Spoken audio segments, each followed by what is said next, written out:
Hello, my name is Catherine Newman, and I live in a small town called Millbrook in the interior of Connecticut. What I'm going to share with you happened exactly 15 years ago when I was 45 years old.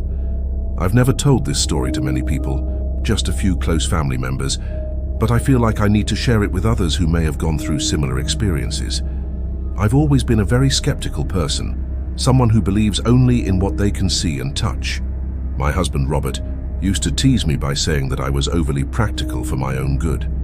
He was the dreamer of the family, always believing in things that I considered too fanciful. We had a good life, two wonderful children, Sophia, who was 9 at the time, and Andrew, who was 12, and a cozy home on the outskirts of town.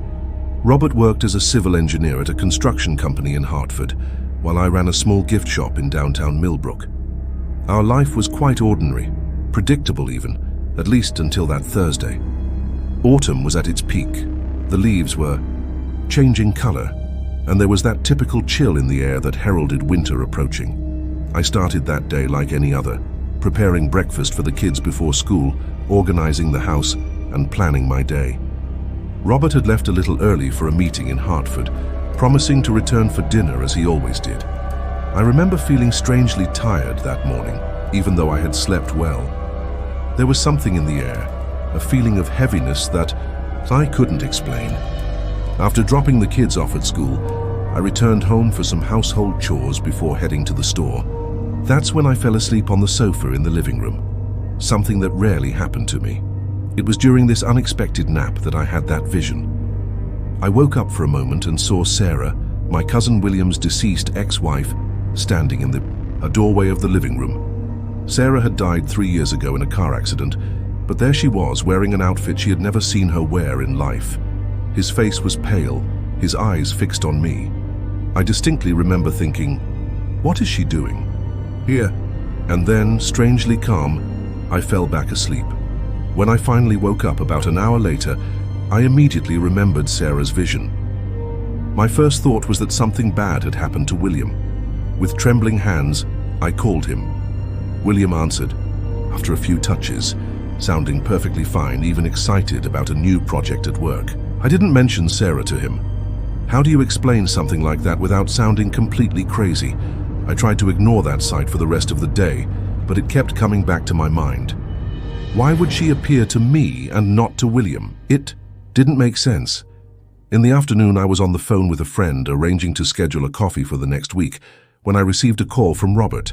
I put my friend on hold to answer.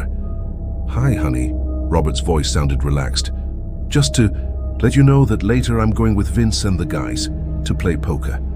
I'll probably get home around midnight, okay? Vince was a longtime friend of Robert's who lived across town near the highway. They used to get together a few Thursdays to play poker with other friends. Hearing his voice, I felt a chill run down my spine. Suddenly, the image of Sarah came back to my mind with force, and a terrible feeling came over me.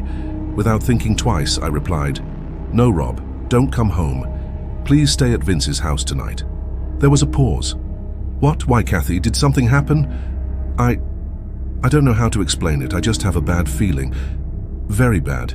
Please, just stay there tonight, I replied. Robert laughed lightly.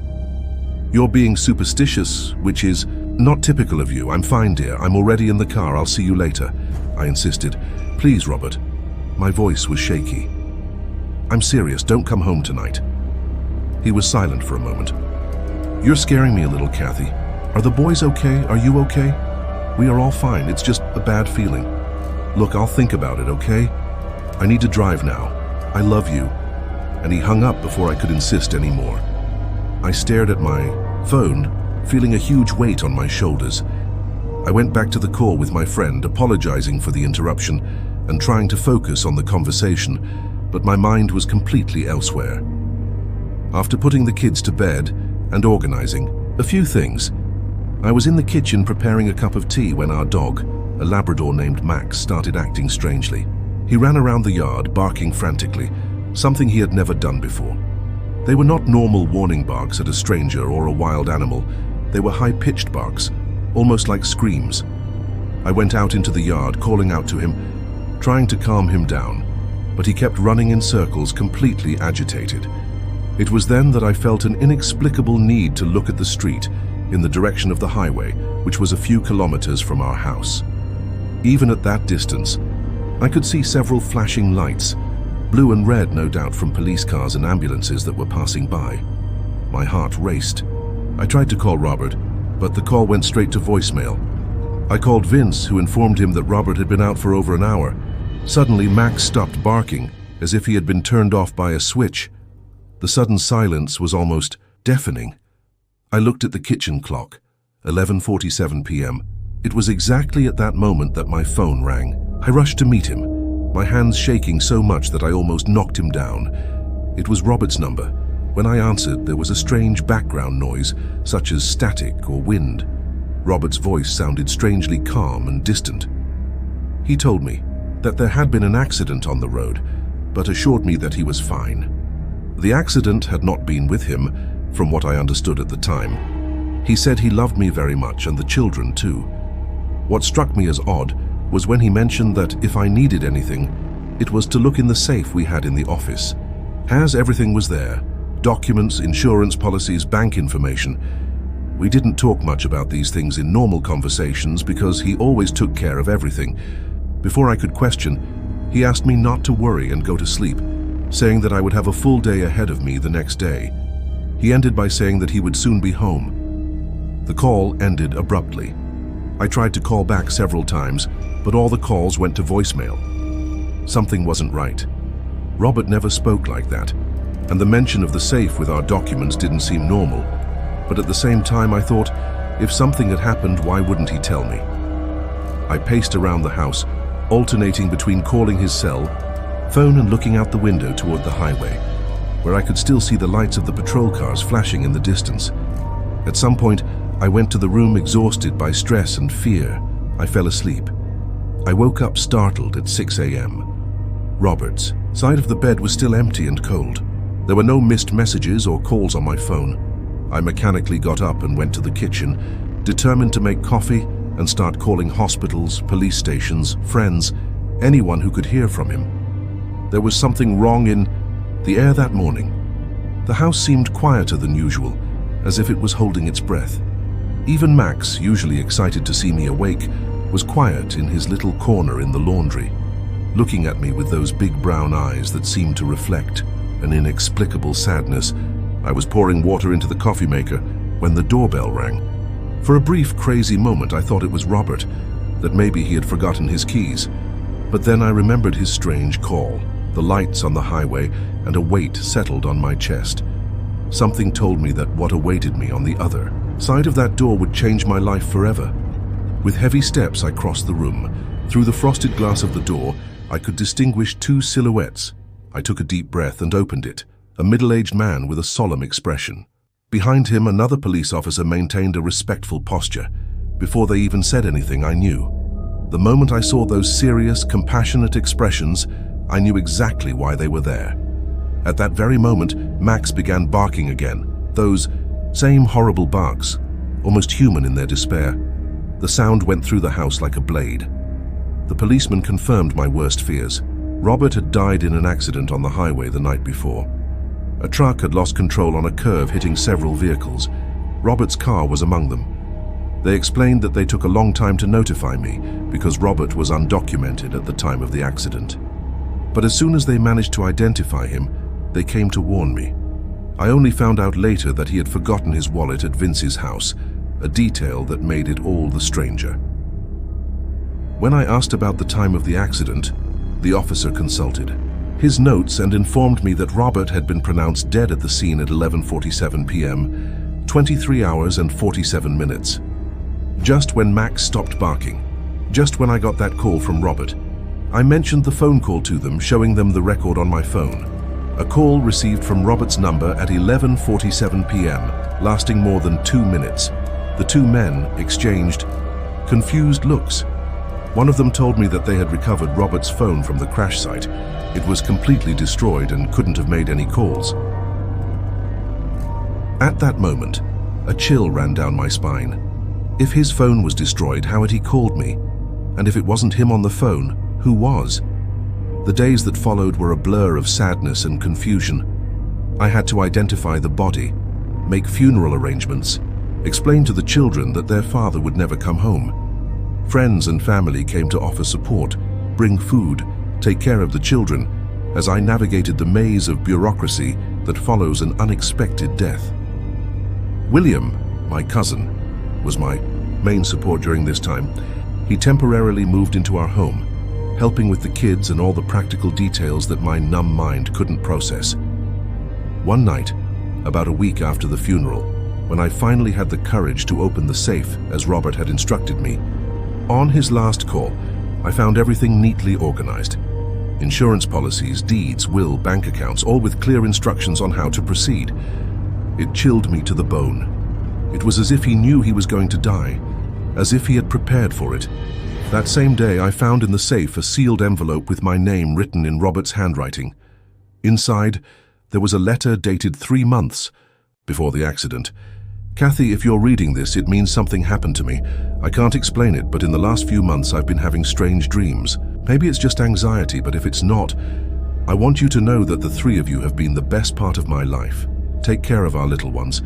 I will always be with you, even if you cannot see me. I was paralyzed.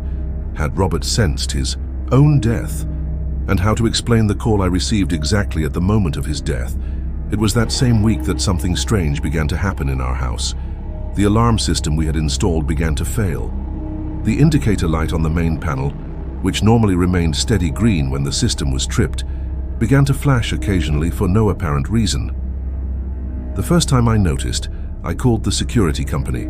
A technician came, checked the entire system, and said it was working perfectly.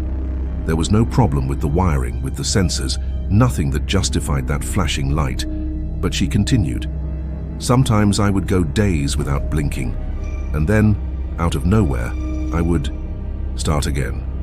In the months following Robert's death, I tried to establish a new routine for myself and the children. Waking up, preparing breakfast, taking them to school, working in the store, helping with homework, putting them to bed, and then staying awake for hours, staring at the emptiness of the room we once shared, trying to understand how my life had changed so drastically in a single night. Around the 2nd month after the funeral, I began to notice strange little things happening in our home. At first, they were events so insignificant that I attributed them to stress, lack of sleep, or simply normal mechanical failures. One morning, I went downstairs to make coffee and found some kitchen cabinet doors open. I'm sure I had closed them the night before. Sophia and Andrew swore they hadn't come down during the night. I convinced myself that I was tired and had forgotten to close them. A few weeks later, I couldn't find Robert's wedding ring that I kept in a small box on my nightstand. I searched everywhere. I searched the whole house. It disappeared completely. 3 days later, I found her in the exact place where she should have been, as if she had never disappeared. I began to doubt my own sanity. The events became more frequent and more difficult to explain. One night, I woke up to the sound of the TV on in the living room. I went downstairs and found it tuned to a static channel, the volume loud, creating a noise that seemed to fill the entire house. The remote control was perfectly placed on the coffee table. Another time he was cooking when the fire alarm went off for no apparent reason. There was no smoke, nothing burning. It sounded for exactly 30 seconds and then stopped on its own. We changed the batteries, but the event was repeated a few weeks later at the same time, 11:47 p.m. It was Sophia who started having trouble sleeping. At the age of 9, she has always been a safe child, never afraid of the dark or reluctant to go to bed. But about 2 months after Robert's death, she started showing up in my room in the middle of the night, with deep, dark circles under her, eyes and shivering. "Someone was pulling my covers, Mummy. I wake up and feel like there's someone standing by my bed," she said. I tried to calm her down, saying that they were just nightmares. I started to leave the lamplight on in her room and check it several times before going to sleep. But almost every night I woke up with her lying on my bed and telling me the same thing, that there was someone in her room. That week, I installed security cameras all over the house. William helped me set them up. He was concerned about my mental state and thought that having concrete evidence or lack thereof could bring me some peace. For a few nights, nothing was recorded. But on the fourth night, around 3 a.m., the camera in the upper hallway caught something. It wasn't a clear figure, just a distortion in the image, like a whitish spot that seemed to move from Sophia's room toward the stairs. The distortion lasted approximately 40 seconds before the camera returned to normal. William tried to convince me that it was just a technical glitch, a problem with the camera sensor or the lighting. But coincidentally, that same night, Andrew, my 12-year-old son, had his first nightmare. "There's someone in the house, Mommy," he said between sobs. "Someone who doesn't like us." The incidents continued, always subtle enough that I could try to rationalize them. A glass that fell off the shelf without anyone touching it.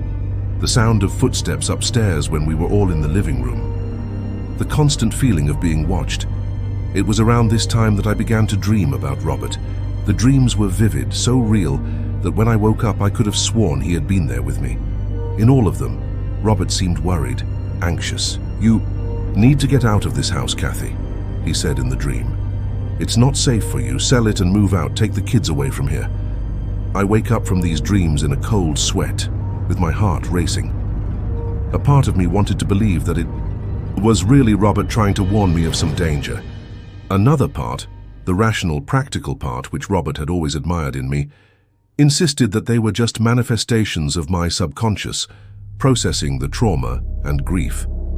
6 months after Robert's death, interruptions in the operation of electronic devices have become more frequent. The lights flickered for no apparent reason, especially at night. We changed all the electrical wiring in the house, but the problem persisted.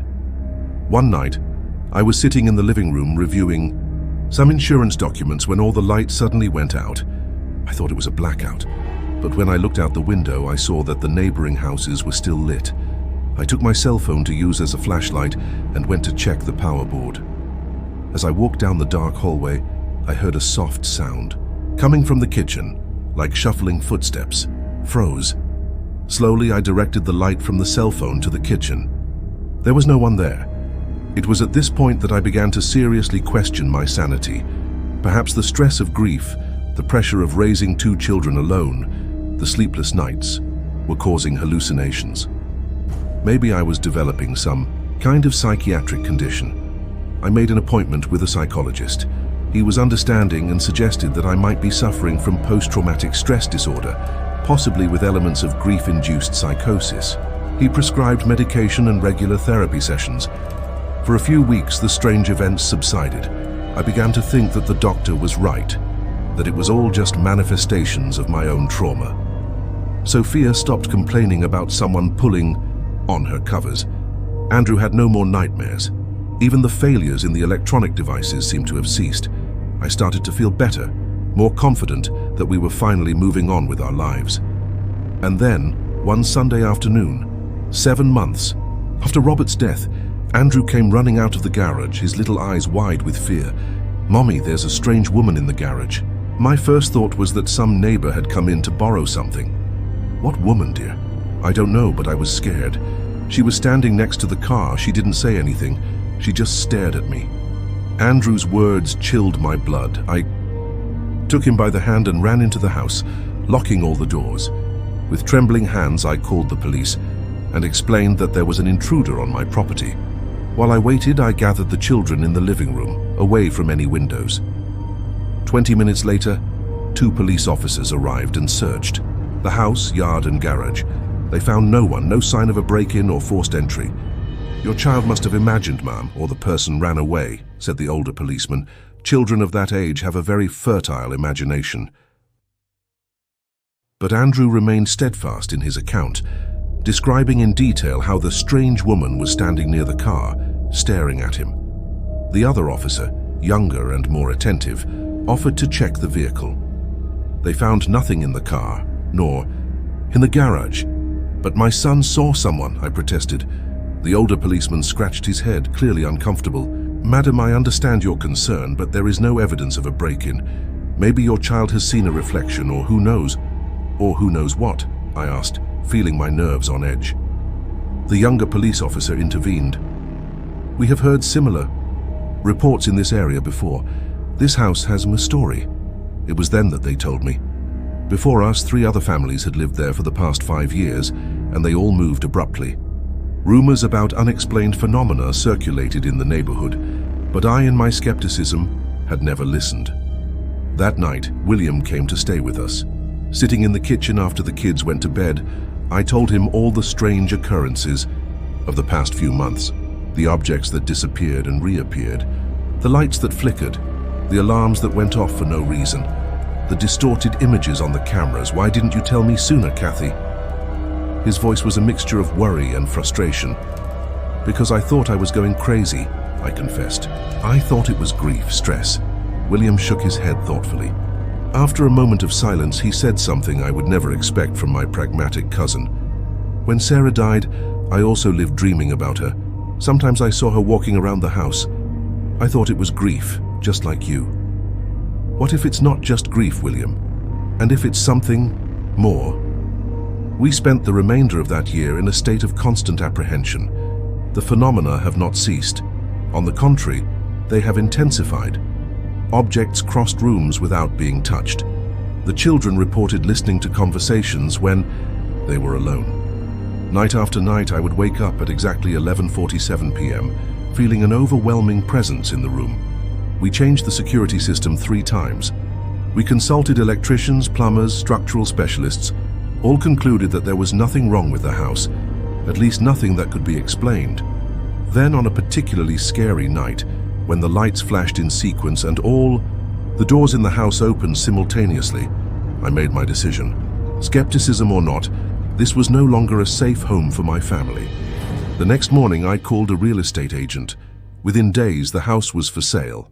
Within 2 months, we had a buyer, an investor, who was planning to demolish the property and build something new, which in retrospect was perhaps the best decision. I convinced William to also move closer to us. We found a small town in Vermont, close to my sister, and started our lives over. William bought a house a few blocks from ours. The first months were of adaptation. The children, initially resistant to the new school, but gradually returned to being normal children. Andrew no longer mentioned the strange woman. Sophia went back to sleep in her own room. Even I started sleeping through the night without a hitch. I opened a small craft shop with my sister. William found a new job at the local city hall. Life slowly took on a rhythm that could almost be called normal, but the dreams never stopped completely. Robert continued to visit me in his sleep, sometimes smiling from afar, other times desperately trying to tell me something I couldn't hear. Some mornings, I wake up with the distinct feeling that he has been by my side during the night. We never find a rational explanation for what we experienced in that house. Today, 15 years later, when I look back at my healthy adult children, at the stable life we have built, I am grateful that I had the courage to leave. Andrew is now an engineer, married with a young son. Sophia became a psychologist, perhaps influenced by our experiences. William, still single, is like a brother, devoted and my constant support. Sometimes at family gatherings, one of my children makes a faint reference to that year. "Remember the old house, Mom?" And we exchange glances that contain a universe of non-verbalized understanding. Even today, I have the habit of checking that the doors are locked 3 times before going to sleep. I still jump when the phone rings at night. I still feel, occasionally, that inexplicable sensation of being watched. But I learned to live with the mystery. Not everything in life has a logical explanation. Some experiences are beyond our comprehension, perhaps intentionally. Perhaps some questions are not asked to be answered, but to remind us that the universe is vaster and more mysterious than we can ever comprehend. And when I dream of Robert now, it is no longer with fear, but with a strange sense of comfort. As if somehow he is still taking care of us, even if from a place I can't see or touch. As I lay flowers on his grave on the anniversary of his death, I whisper the same words year after year. We are okay now. We're all fine. And sometimes, just sometimes when the wind blows a certain way, I can almost hear your response. Hit the like button and subscribe to the channel.